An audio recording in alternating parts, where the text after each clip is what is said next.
Hadirin dipersilakan duduk kembali.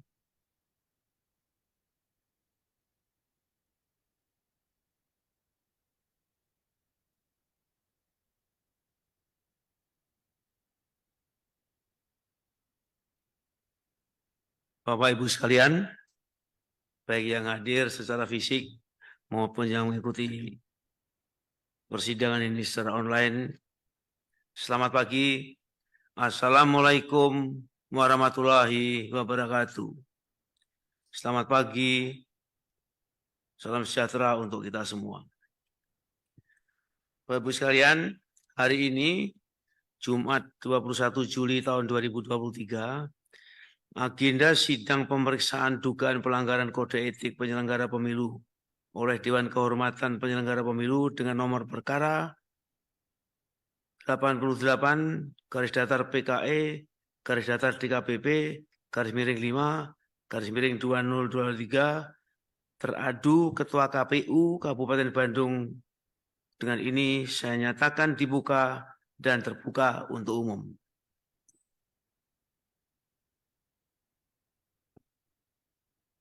Hari ini sidang saya pimpin sendiri, saya Y. Kristiadi, selaku Ketua Majelis Pemeriksa yang didampingi oleh satu Yang Mulia Ibu Ratna Dewi Petalulo, selalu anggota majelis. Kedua, Yang Mulia Bapak Haji Tatang Ojo Suarja, SH.MH, selaku tim pemeriksa daerah unsur masyarakat.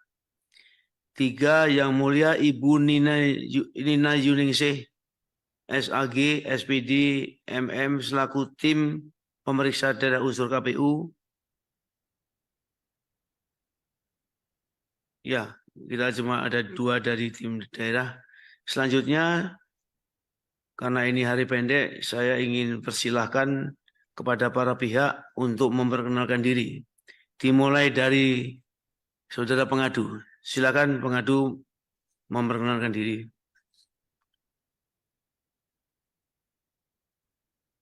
Baik, terima kasih Yang Mulia.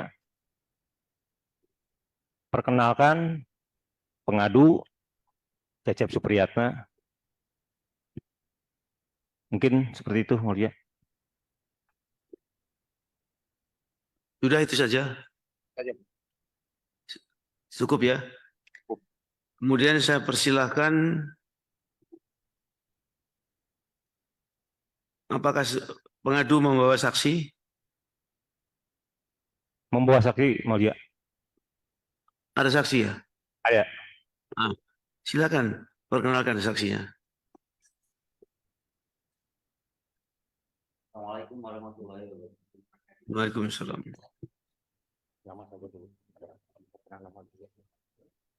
Assalamualaikum warahmatullahi wabarakatuh. Perkenalkan. Waalaikumsalam. Nama Denny Hadiansah, saksi dari pengadu. Ya.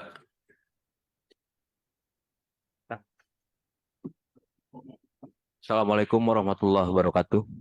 Waalaikumsalam. Perkenalkan, nama saya Tatang Gunawan, saksi pengadu. Ya.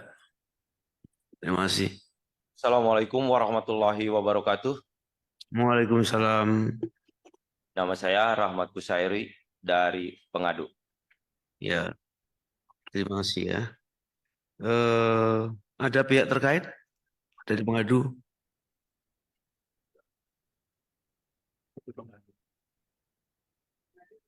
Dari pengadu ada pihak terkait? Tidak ada ya? Tidak ada, cukup saksi aja. Tidak ada, oke. Sekarang saya persilakan saudara teradu untuk memperkenalkan diri. Terima kasih Yang Mulia. Izin memperkenalkan diri, saya Agus Baroya, Ketua KPU Kabupaten Bandung selaku teradu. Terima kasih Yang Mulia. Apakah teradu mempunyai saksi? Tidak, Pak. Saksi tidak ada ya. Apa teradu mempunyai pihak terkait? Ada. Ada, silakan perkenalkan. Assalamualaikum, saya Irman Nopiandi, Sekretaris KPU Kabupaten Bandung. Terima kasih. Ya, terima kasih. Ada berikutnya? Ada berapa pihak terkait?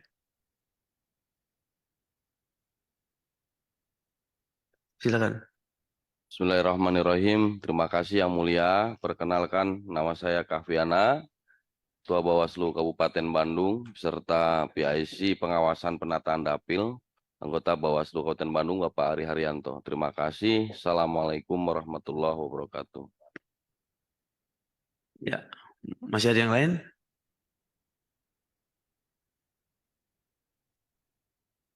Cukup Yang Mulia. Cukup ya. Ya. Terima kasih.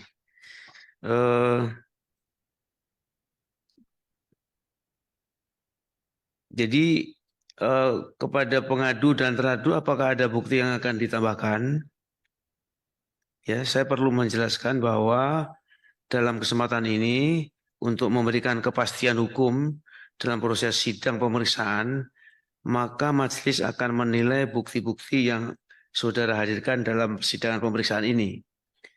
Oleh karena itu, sekarang saya memulai dulu mengawali dengan memberikan kesempatan kepada para pengadu untuk membacakan dan menyampaikan pokok-pokok aduannya. Karena kita juga sudah baca, sekarang apa pokok-pokok aduan yang akan disampaikan oleh saudara pengadu. Silakan, saudara pengadu.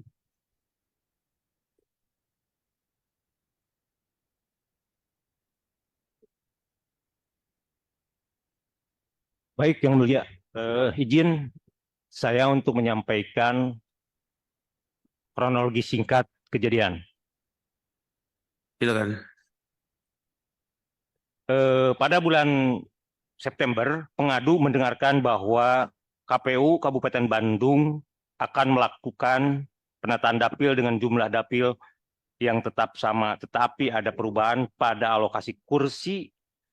Perubahan spesifik informasi katanya tersebut adalah pada Kecamatan Cangkuang yang pada pemilu sebelumnya 2019 berada di dapil 2, tetapi pada pemilu 2024 akan dipindahkan ke dapil 5.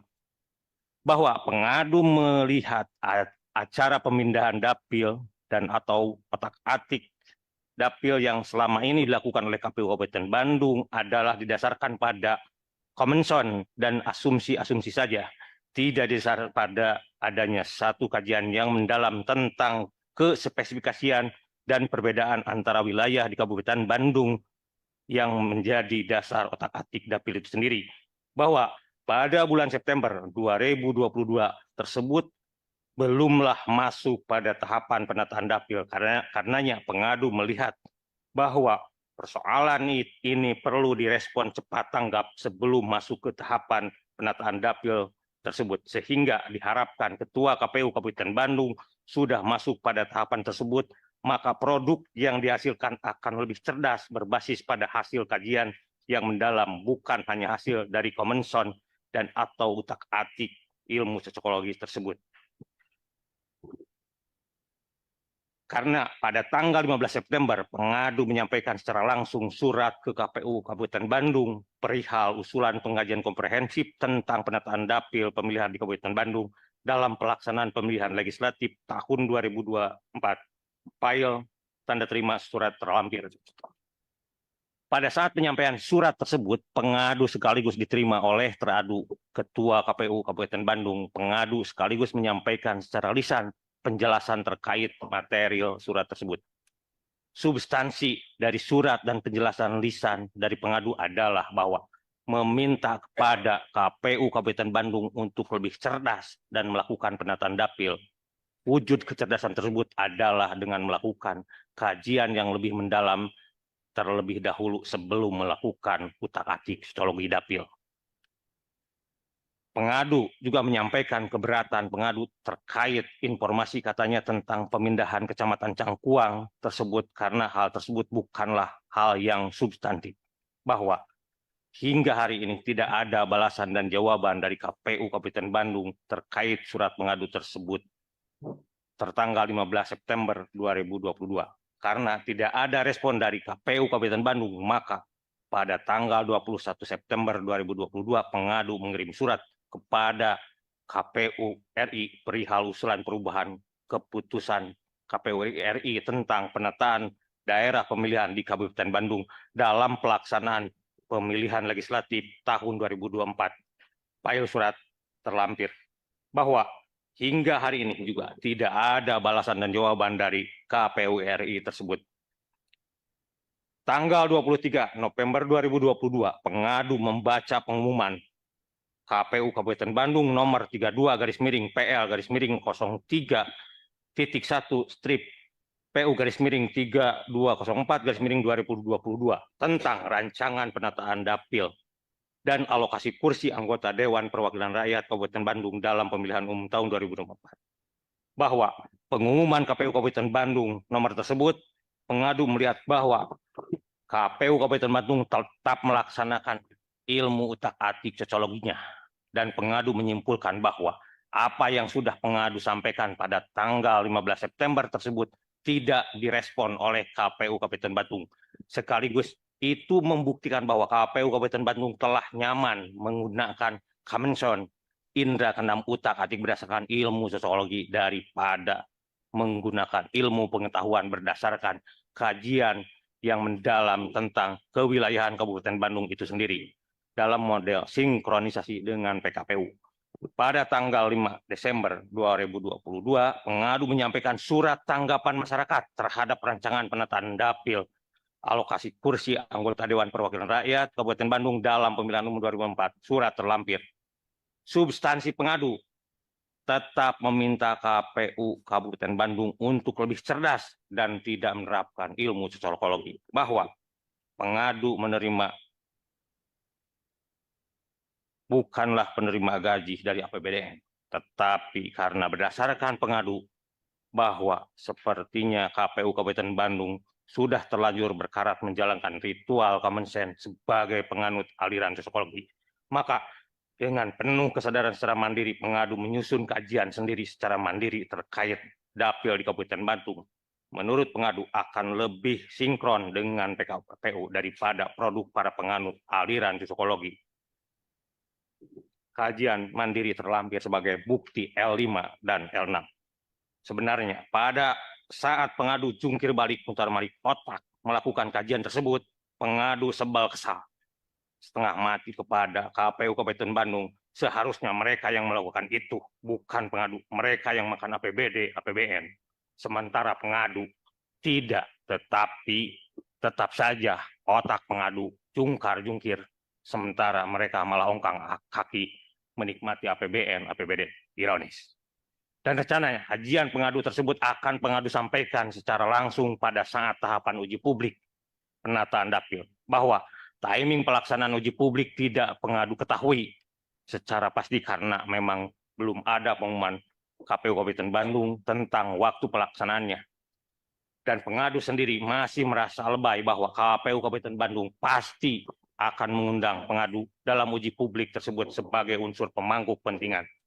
Legal standing pengadu sebagai pemangku kepentingan jelas telah terpenuhi karena pengadu sudah menyampaikan surat L1, L2, dan L4. Pengadu mengaku memang lebay, tapi pengadu tetap memantau menunggu pengumuman timing pelaksanaan uji publik di website KPU. Tetapi pada siang hari tanggal 14 Desember, pengadu kaget karena pengadu mendapatkan informasi dari berita media online.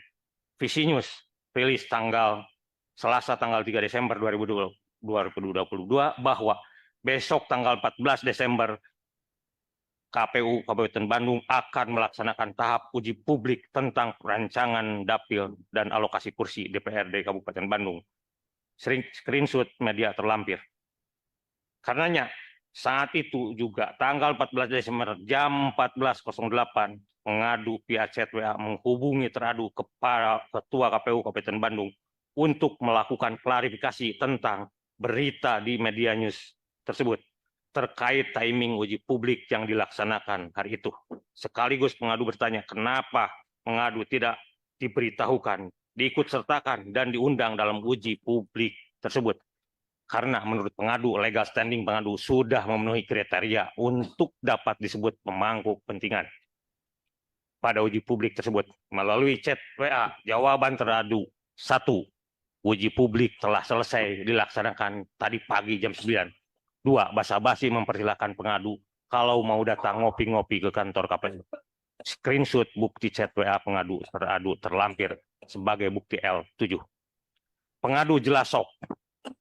Pada jam 20.17, pengadu menyampaikan kepada teradu bahwa pengadu sebenarnya telah menyampaikan bukti L5A dan L5B apabila pengadu diberitahukan, diikut sertakan, dan atau diundang pada uji publik tersebut, sekaligus pengadu dikirimkan L5A dan L5B tersebut kepada teradu, tetapi tidak ada respon dari teradu.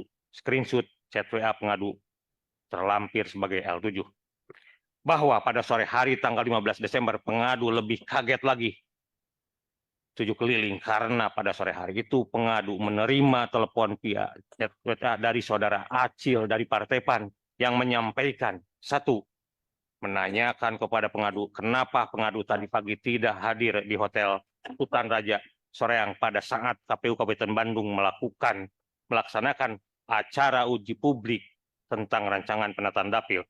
Dua, bahwa pada saat ini uji publik tersebut, Saudara Acil Herdiana secara langsung menyampaikan apakah ada tanggapan dari masyarakat tentang rancangan dapil, dan teradu menyampaikan bahwa ada tanggapan masyarakat dari pengadu. Namun, menurut teradu, tanggapan pengadu tersebut tidak substansi dan tidak teknis. Kemudian pada malam hari pengadu mendapatkan informasi juga dari saudara Tatang Gunawan dari Partai Nasdem yang sekarang hadir di sini, yang hadir juga pada acara hari itu, yang bersangkutan juga mempertanyakan kepada pengadu tidak hadir pada pelaksanaan uji publik di Hotel Sultan Raja pada hari tadi. Karena berdasarkan fakta yang ada, satu, bahwa pelaksanaan tahap uji publik adalah dilaksanakan pada tanggal 15 Desember. Dua, bahwa pada saat teradu menjawab chat pengadu tanggal 14 Desember tersebut, pada saat itu tahapan uji publik belum dilaksanakan dan baru pada esok harinya dilaksanakan di Hotel Sultan Raja. Turning point, berdasarkan fakta konkret yang ada, terbukti dan sangat-sangat meyakinkan bahwa satu, teradu tidak pernah menjawab surat-surat yang sudah disampaikan oleh pengadu kepada teradu. Dua, teradu tidak pernah menyampaikan material surat yang sudah disampaikan oleh pengadu kepada teradu, dan teradu tetap memaksakan penataan dapil sesuai dengan hasil karya utak-atik cocologinya sendiri. Tiga, teradu telah membohongi pengadu. Satu, menyebutkan bahwa tahapan uji publik sudah dilaksanakan tanggal 14 Desember jam 9 di kantor KPU.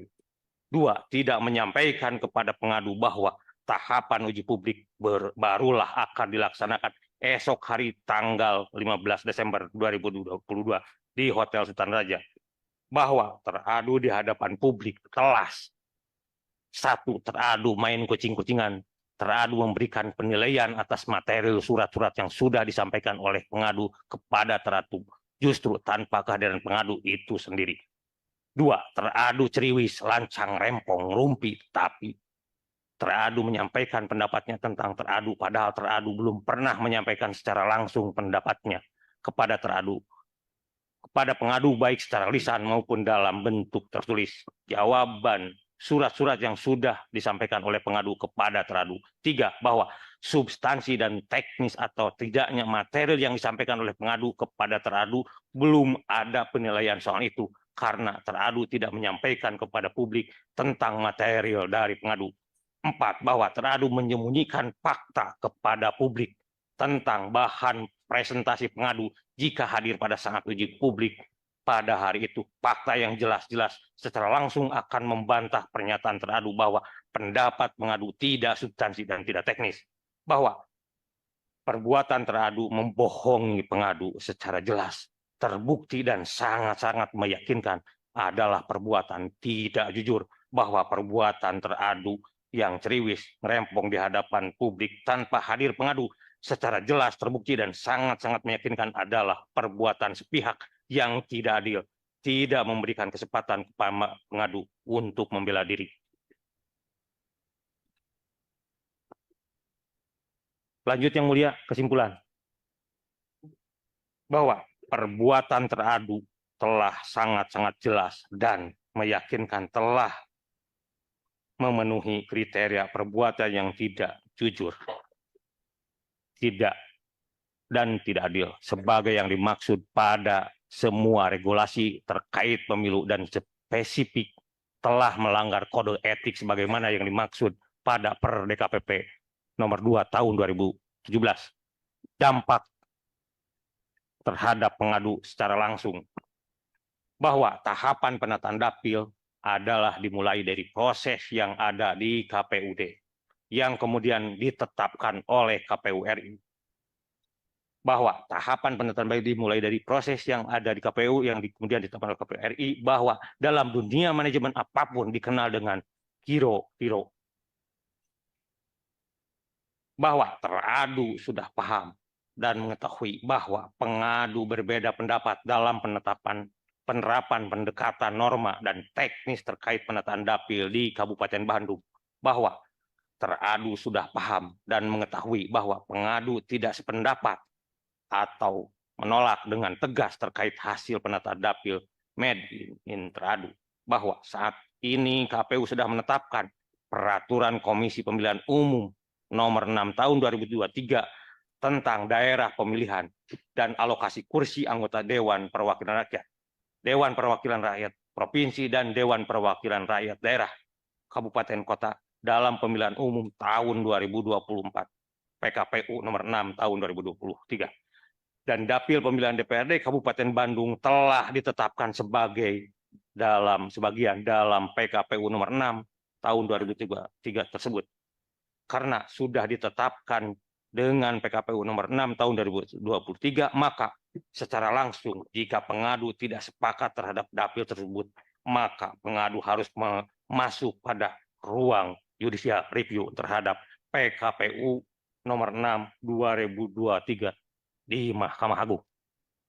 Dan karenanya pada apa yang dilakukan oleh teradu, perbuatan tidak jujur dan tidak adil yang dilaksanakan oleh teradu jelas-jelas sudah menyusahkan pengadu yang terpaksa ke depannya terus harus maju ke Mahkamah Agung. Padahal jika dulu teradu jujur dan adil dalam tahapan sejak awal, maka tentu mungkin tidak akan pengadu harus tetap maju ke MA.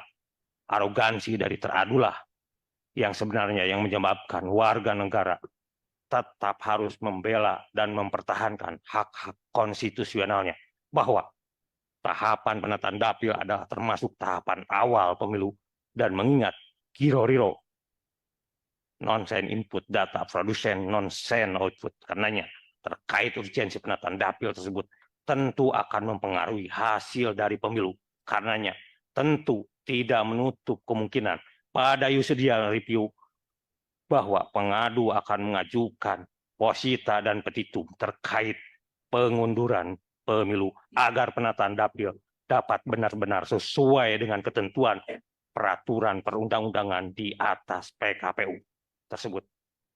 Demi menjalankan terpenuhnya fundamental yang menjadi substansi dari adanya pemilu itu sendiri, fundamen jurdil, bahwa jika teradu jujur, responsif menanggapi dan menjawab apa-apa yang sudah disampaikan oleh pengadu, maka tentu akan terjadi pembicaraan yang lebih rasional tanpa arogansi, dan pasti akan menghasilkan penataan dapil yang lebih cerdas dan lebih memenuhi norma yang diatur oleh peraturan perundang-undangan terkait penataan dapil tersebut. Bahwa jika teradu adil, tidak ceriwis rempong di hadapan publik, tidak ngomongin orang di belakang orangnya, dan tanpa kehadiran orangnya, maka pengadu tentu tidak akan perlu membela diri terhadap keciriwisan dan kerempongan teradu. Tidak bermasalah sebenarnya bagi pengadu jika teradu dalam jawaban suratnya kepada pengadu ngomongin apapun. Tidak masalah jika teradu menyebutkan pengadu orang bodoh, tolol, dan goblok. Setidaknya itu dapat meyakinkan pengadu bahwa teradu bukanlah orang bodoh, tolol, dan goblok. Jelas, bagus itu. Tenang pengadu, ketika pemilu kini penyelenggaranya adalah orang-orang yang jujur, tidak bodoh, tidak tolol, dan tidak goblok. Tetapi tentu lain ceritanya ketika teradu di depan publik ngomong cerewis rempong tentang pengadu, dan itu dilakukan di belakang pengadu. Perilaku etik dan beretika tidak lahir dari undang-undang, tetapi dari lahir, dari hati, dan pikiran. Nampak wujud perbuatannya sederhana.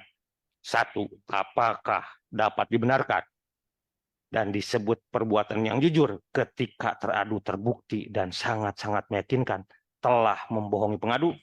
2. Apakah dapat dibenarkan dan disebut perbuatan yang adil ketika teradu terbukti sangat-sangat meyakinkan telah bertindak sepihak tanpa pernah secara langsung menyampaikan reasoningnya tersebut kepada pengadu?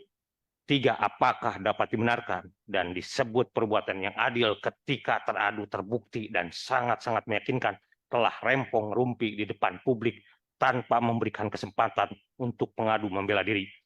4. Apakah dapat dibenarkan dan disebut perbuatan yang beretika ketika teradu terbukti dan sangat meyakinkan ternyata lebih memilih metode rempong rumpi di depan publik daripada menjawab secara tertulis surat-surat dari pengadu kepada teradu? Mungkin itu yang mulia. Terima kasih. Untuk petitum kami bacakan juga sekarang atau nanti. Kira-kira menurut yang mulia seperti apa? Terima kasih yang mulia. Terima kasih saudara pengadu. Sekarang saya akan memberi kesempatan kepada saudara teradu untuk menyampaikan jawaban, respon, atau kontra-argumentasi yang disampaikan oleh pengadu. Silakan, saudara teradu. Terima kasih yang mulia. Bismillahirrahmanirrahim. Assalamualaikum warahmatullahi wabarakatuh. Yang di Zoom dan yang mulia majelis yang ada di Bandung, izinkan saya sebagai teradu akan menyampaikan jawaban teradu dalam penyelesaian pelanggaran kode etik pemilu dengan register perkara nomor 88/PKE DKPP /6/2023. Langsung jawaban teradu atas pokok aduan.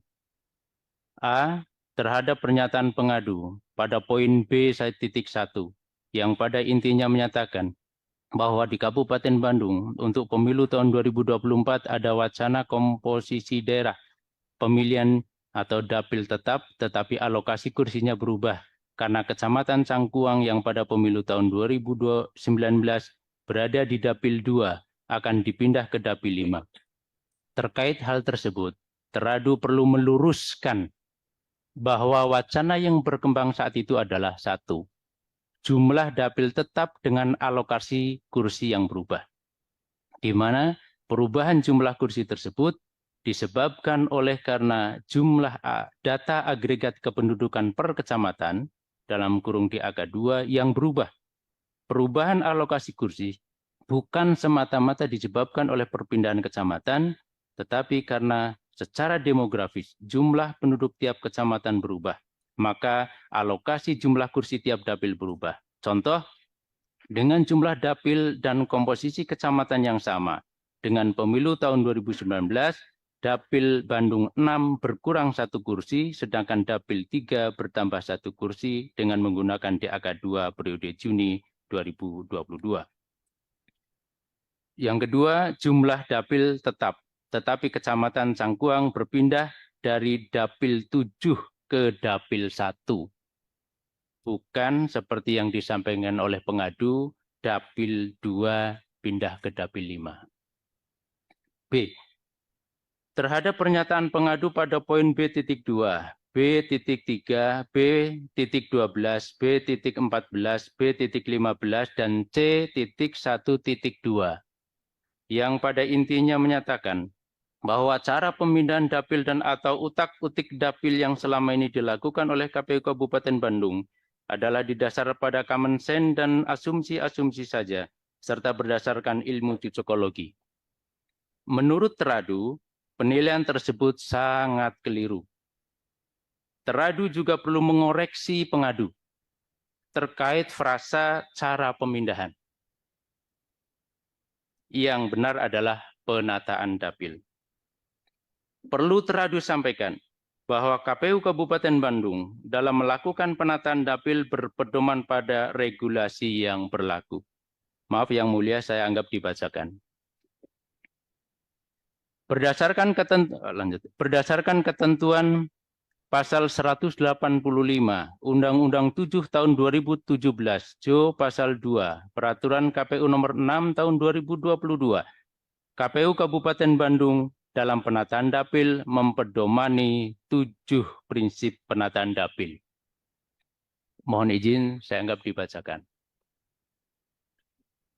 Dalam prosesnya, rancangan dapil yang diusulkan oleh KPU Kabupaten Bandung melalui KPU Provinsi Jawa Barat telah melalui berbagai tahapan. 1. KPU Kabupaten Bandung melakukan pengkajian terhadap peraturan KPU nomor 6 tahun 2022 dan melakukan pencermatan terhadap keputusan KPU nomor 457 tahun 2022. Keputusan KPU nomor 457 tahun 2022 ini berisi antara lain DAK 2. Jumlah penduduk Kabupaten Bandung, dan jumlah anggota DPRD Kabupaten Bandung yang akan menjadi dasar perhitungan dalam penataan dapil pada pemilu tahun 2024. Selain itu, KPU Kabupaten Bandung juga melakukan kajian atas keputusan KPU nomor 488 tahun 2022. 2. KPU Kabupaten Bandung menyusun dan menetapkan rancangan-rancangan dapil dan alokasi kursi anggota DPRD Kabupaten Bandung dalam bentuk berita acara. Bukti T.1, membuat pengumuman tentang rancangan penataan dapil dan alokasi kursi anggota DPRD Kabupaten Bandung dalam pemilu tahun 2024, bukti T.2, serta mengumumkan melalui media online dan media sosial KPU Kabupaten Bandung. Bukti T.3. 3. KPU Kabupaten Bandung menyelenggarakan Terima kasih Yang Mulia. Sehubungan dengan hal-hal tersebut di atas, maka pengadu memohon kepada Dewan Kehormatan Penyelenggara Pemilu memeriksa dan memutuskan dugaan pelanggaran kode etik penyelenggara pemilu yang dilakukan oleh teradu, sekaligus memutuskan dengan amar putusan 1. Mengabulkan pengaduan pengadu untuk seluruhnya, bahwa teradu terbukti dan sangat-sangat meyakinkan telah melanggar sumpah dan janji selaku anggota KPU Kabupaten Bandung, yaitu melanggar norma yang paling fundamental dalam bentuk melakukan perbuatan yang tidak berpedoman pada Undang-Undang Dasar tahun 1945, tidak jujur dan tidak adil. Teradu terbukti dan sangat-sangat meyakinkan telah melanggar kode etik penyelenggara pemilu. 2. Menjatuhkan sanksi pemberhentian tetap kepada teradu selaku anggota Komisi Pemilihan Umum Kabupaten Bandung sebagai yang dimaksud pasal 22 ayat 3 huruf B per DKPP nomor 2 tahun 2017 Jo pasal 37 ayat 4 huruf C per DKPP nomor 1 tahun 2021 sejak putusan ini dibacakan. 3. Memerintahkan Komisi Pemilihan Umum untuk melaksanakan putusan ini dalam bentuk pemberhentian dengan tidak hormat kepada teradu selaku anggota Komisi Pemilihan Umum Kabupaten Bandung sebagai yang dimaksud pada pasal 37 ayat 1 huruf C Undang-Undang Nomor 7 Tahun 2017. 4. Memerintahkan Komisi Pemilihan Umum untuk melaksanakan putusan ini paling lama 7 hari sejak putusan ini dibacakan. 5. Memerintahkan Badan Pengawas Pemilihan Umum untuk mengawasi pelaksanaan putusan ini. 6. Apabila DKPP Dewan Kehormatan Penyelenggara Pemilu RI berpendapat lain, mohon putusan yang seadil-adilnya. Terima kasih Yang Mulia. Terima kasih kepada teradu. Dipersilakan untuk menyampaikan closing statement. Terima kasih Yang Mulia. Pada kesempatan ini saya teradu justru menyampaikan terima kasih pada Dewan DKPP yang telah memberikan kesempatan kepada teradu untuk membuktikan bahwa apa yang sudah kami lakukan, pertama, sesuai dengan prosedur dan norma yang dilakukan, yang diharuskan. Yang kedua, secara etik tidak ada yang dilanggar. Terima kasih Yang Mulia. Assalamualaikum warahmatullahi wabarakatuh. Waalaikumsalam warahmatullahi wabarakatuh. Majelis mengingatkan kepada para pihak pengadu, teradu, kalau ada penyampaian kesimpulan, keterangan tambahan, boleh disampaikan 3 hari kerja setelah sidang ini ditutup ke bagian persidangan. Terima kasih kepada Bapak Tatang Ojo Suardja dan Ibu Nina Yuningsi, anggota majelis pada siang hari ini, kepada pengadu, teradu, pihak terkait, juga saksi, kami ucapkan terima kasih atas kehadirannya, dan kepada seluruh masyarakat yang menyaksikan sidang ini secara live melalui media sosial DKPP RI. Dengan ucapan Alhamdulillahirabbil alamin, sidang pemeriksaan dugaan pelanggaran kode etik oleh Dewan Kehormatan Penyelenggara Pemilu Republik Indonesia dengan nomor perkara 88/PKE /DKPP/5 Romawi /2023 dengan teradu Ketua KPU Kabupaten Bandung pada hari ini dinyatakan selesai dan ditutup. Hadirin dipersilakan berdiri.